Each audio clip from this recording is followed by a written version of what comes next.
Hello to all my right thinkers. And thanks again for tuning in. Pfunk Thinking Right YouTube channel, doing what I do for you. This creation story's I've been stretching out because as I'm going through it, I'm going through other information and trying to bring you up to speed with different things. Hopefully the lesson's getting through. Hopefully the message is getting across. But it's all about me trying to just give, give, and give. If you tune in, you should be ready to receive, receive, receive. All this is just information. I'm down to the third tier. I didn't get to the third tier, but I'm in the second level of my 5 tenets that I have, 25 rules that I live by. Sometimes, depending on how I feel, which is right now, I'm in the mood to, I guess, elaborate or bring a few things up. So during the course of my breaking them down, I'm going to throw a little bit tidbit here and there for you. So hope you don't mind, but yeah. All right, here we go. We're still dealing with the creation story. Why do I have to know the creation stories? History.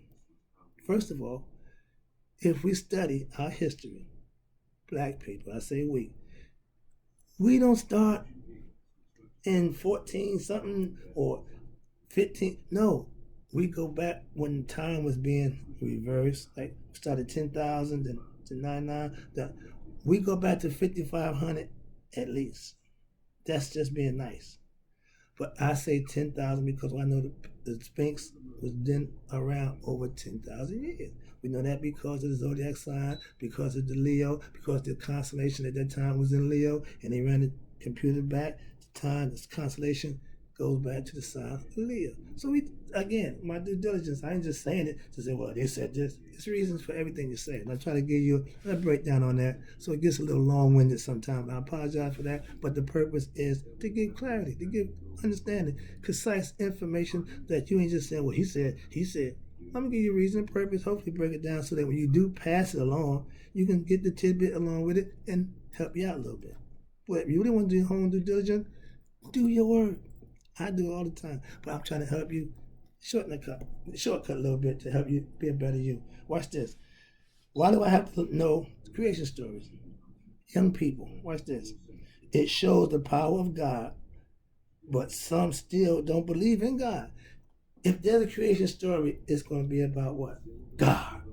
This is why before I do anything, I try to let you understand that God ain't some fictitious person, no, God resides in us. That's what I said. I started the story off with the spirit, moving on the face of the earth, come out of the noon. That's God making his presence known. Everything after that will be emanations of him. Nature, air, moisture, all that God made possible. And then man.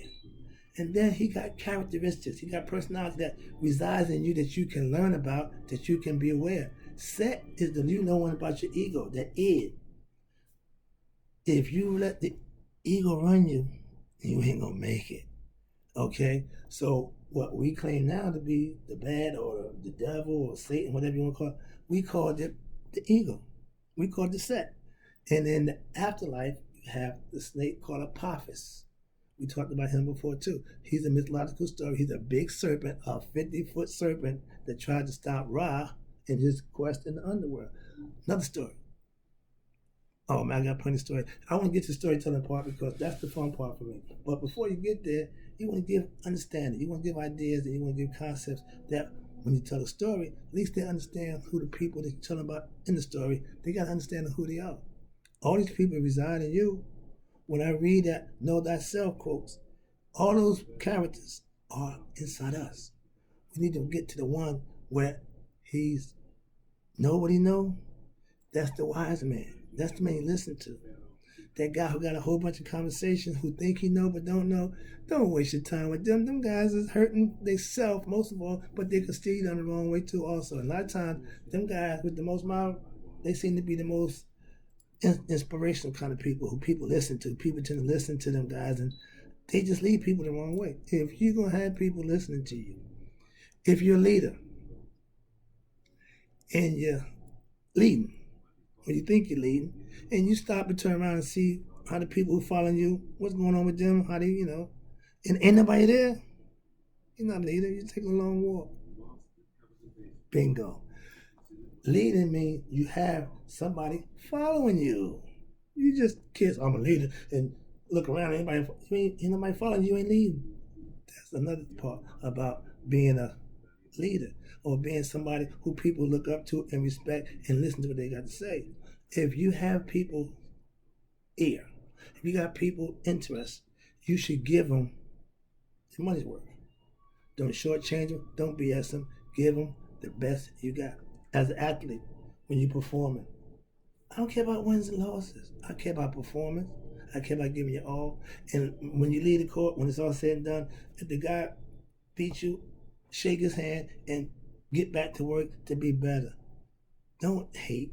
Don't disrespect. Just understand if it's you, take care of you. If you do what you need to do, you should prevail in life. If you prepare and you plan and you practice, put in some work, when it's time to show, how can you lose? You're ready. If you're nervous, if you got the jizz or, you ain't putting no practice in. You should be comfortable in the work that you set forth. Before I come in front of this camera, I'm comfortable knowing that the work that I put forth, set forth, is good enough. So I come here, I can take care of that business with no problem. It's fun. Some people, man, if you're ready, you can't wait to show off the work that you put in. Why do you think these guys go to the gym, the bodybuilders, anybody doing anything where they got to show off? They put the work in first. Why? They know show off gonna come. Boxers, you prepare. You get ready for that big fight. Why? Because everybody want to come and see you fight. Some people come see you work out. Muhammad Ali used to have thousand people just to watch him work out. But when he came in and do work, millions watch. So it's all based on what you do, how you do it. If you're good at it, they know, they can see. So I let you in on the little stuff that for some reason nobody wants to talk about. My man, you didn't just get good. You had to do something. So let us know what's your secret. Walter Payton, Jerry Rice, all your greats in NFL, they had a workout. Michael Jordan had what they call a breakfast club in the basketball season. If you ain't getting up, he told Charlie Barkley, Chuck, you'll never be a winner because you're lazy. I hear people now talk about Charlie Barkley. You ain't a role model. Why they put you in a position of being a role model when you don't want to be one? You just want to be an a-hole because you had talent to play basketball. Okay, that got you far. But now, in the basketball, my man, you ain't got no leg to stand on. I ain't a fan. So I hear him talking about you. You keep trying to go up against Shaq. I see you trying to fight him on the basketball court. You didn't want nothing then. You don't want nothing now. You're just trying to show everybody that you Charlie Barkley, which don't really mean nothing off the basketball court. I'm sorry. Again, always them tangents. All right, here we go. The reason why you need to know the creation stories. The creation story is to explain life, to keep order, justice, and understanding what you should be doing as an individual. Living Mayat was the way of life, ancient time. I've been living Mayat, and now I'm bringing it to modern times, and it still works. Like the blood of Jesus, Mayat still works. Truth, it's always going to be truth. Justice and righteousness, it don't change because the times change. I tell people, when you bringing that old stuff up, ain't right been right since it's been right. Wrong has been wrong since so I don't get that argument about now. I live in the now. My man, I'm more now than you'll ever understand. But to think that because the concept is from ancient times, that it ain't, I've been trying to explain to you, I've been doing this for the last 20 years. And you ain't been noticing. Nobody knows. Ain't supposed to, but you noticed something about me. You didn't know what I was doing. Nobody knew. I didn't tell nobody. Yeah, I hear people say, when you make plans, you got to move in silence. Man, every move I ever made in my life was done in silence. You won't know what I'm doing until I do it. That's how I roll. There ain't nothing new. The games I played, the things that I was into, sharing information could cost you. So I've already been tight-lipped. It's an old joke about the wide-mouthed frog. He run through the jungle, everybody he see, hi, I'm the wide-mouthed frog. elephants. Man, get on out of here. He went up on some deers. Hey, how you doing? You're a deer. I'm the wild mouth frog. So he walked over there. Said, man, nobody want to be bothered with that nonsense. Get up out of here. So everywhere he go, he popping up. I'm the wild mouth frog. He rode up on a bad lion, big bad lion. He said, hey. The lion said, shut up. On the big bad lion, I eat wild mouth frogs. Frog said, no shit. You get that when you laugh later. But back to the show. Every group of people have a creation story. I tell you, I study some more for this purpose. When you give a race of people a foundation, I told you about the Jews before, when you give them something to stand on, when you give them something to feel proud about, then you give them a cause. You always need a cause. First of all, the Germans, the Holocaust for the Jews, that's modern. They go back to when they was slaves for the pharaohs. So they've been catching it for a while. But they caught on to one thing. If we persevere, we stick to our guns, and we keep it moving, we'll be all right. Right now, the Jews is all right. You can talk about them, but they don't care what you say about them. I'm the guy in the town where they pretty much run the town next to mine. They're everywhere. And they don't care. We as a race of people, we keep killing ourselves over colors, over drugs, over nonsense. And we ain't figured out yet, if we come together, we can do what they did. Free ourselves. The government is the pharaoh. We are the Egyptian, the Jew, whoever it is. We need to either get away from them or do like the French did. Revolution. That happened, but then it cost a whole bunch of lives. So that route, I say, educate ourselves. Teach our kids the truth. Keep the creation story on a level where it's information that they can use. Not just some fairy tale dream stuff that we know. No, it should have a purpose. It should have a reason. The Jews going through Hanukkah. Takes a couple of weeks to do it. But they going through a Holocaust situation where they was dire straits.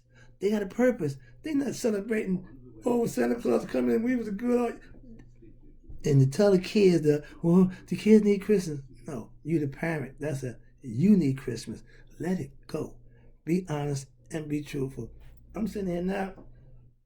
The table I'm sitting at right now, if I had a big panorama, you'd think I was Jesus at the Last Supper. I got seating for 12 people at my table right now for Christmas. On my birthday, Christmas Eve, my family get together on my birthday. So I got a whole thing about celebrating my birthday because I don't celebrate Christmas. So they trying to infringe on my birthday by celebrating Christmas on my birthday. I give them that. Fellas, if it's something that you don't partake in, that doesn't mean you got to be anti or against it.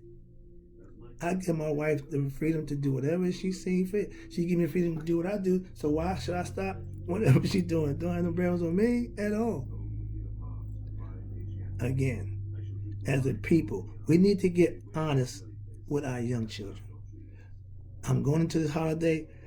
My house is all light up. I took pictures of everybody thinking, and all that's fine. Trust me, I don't have a problem with none of that. I got a problem with telling my kids about this Santa Claus guy and some of my brother goods. I just can't roll with that one. I asked a friend of mine, he got 2 kids. I said, are they at the Daddy Claus stage or they still Santa? They still Santa Claus. I got a nephew, 7 years old. I love this guy, my man. He is so serious because he take his life for a young guy. He's serious about his life, and I like that in him because he's focused. We broke it down to him about Santa Claus a few years ago. And if he get around kids, if your kid believes in Santa Claus, don't bring him around my nephew because he's going to tell me, man, ain't no Santa Claus. I done about that a long time ago. He ain't but 7 years old. And he laughed at people who celebrate Christmas because he know there's no such thing. And it ain't changed him at all. He get gifts, yeah, but he ain't beat for that. And every Jewish kid never had a Christmas. There ain't nothing wrong with them. Kids parents who can't afford Christmas, don't look up and down for Christmas. He being a Christmas Eve baby, don't give a hoot about Christmas. We was never in a financial situation. I had one good year. 1978 was great. Other than that, I get a card or a gift or vice versa. It was never a good Christmas for me, because everybody was, but everybody's birthday, they get the, my birthday, I get the old smooth over, just get through your day, we can get to Christmas. So I was like a shoe-in. I remember that whole my life. Now, I don't care about Christmas Day. To this day, I don't get up and down about Christmas. They didn't up and down on my birthday. So it's just a personal thing. But teaching our young the truth is important. Young women, young girls, it ain't about shaking your butt and twerking and getting the man to take you get mad. Y'all got kids that you don't feed because you rather go buy a bag of weed or get your nails done and your hair bumped. That's not parenting. Where I come from, my mother worked 2 jobs. My man did what he had to do to make sure that we ate. That's parenting. I made sure my son, who was a single parent at the time, he had to have necessities. He had to have all the things that he needed to just live. It ain't his job to scuffle with me when I'm trying to, nuh-uh. His job to go to school, that was his job. Go to school, get a good grade so you can have a better life for yourself.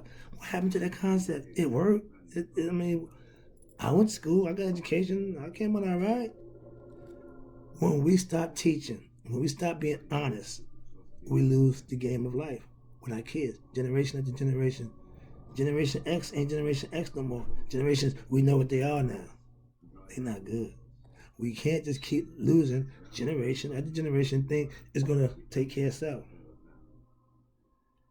If your kids aren't doing what they're supposed to, when you need them, they ain't going to be there for you. That's a scary thought. But if we taught, we did, and we held them accountable, they would be good people, and we won't have to worry about nursing homes. In the black community, we don't do nursing homes. We're going to die at home. Now they got this thing, hospice. I just found out about hospice. If you're in a hospital and you on that lab, they sending you home to die. Okay, that's part of life.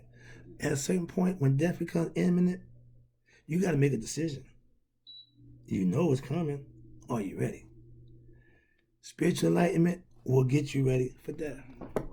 I don't fear dying. I ain't in a hurry, right? But that's not a concern of mine right now. That's not a concern. At one time, dying was, because you wasn't unsure. You was a little not knowing. Now that I'm comfortable with that aspect of my life, don't bother me no more. That's what being woke means. That's what having a spiritual enlightenment means. That's what being a better you means. Just going through the motions, okay, well, anybody can do that. Rise, get better, enlighten yourself. Have that moment where you recognize you as God.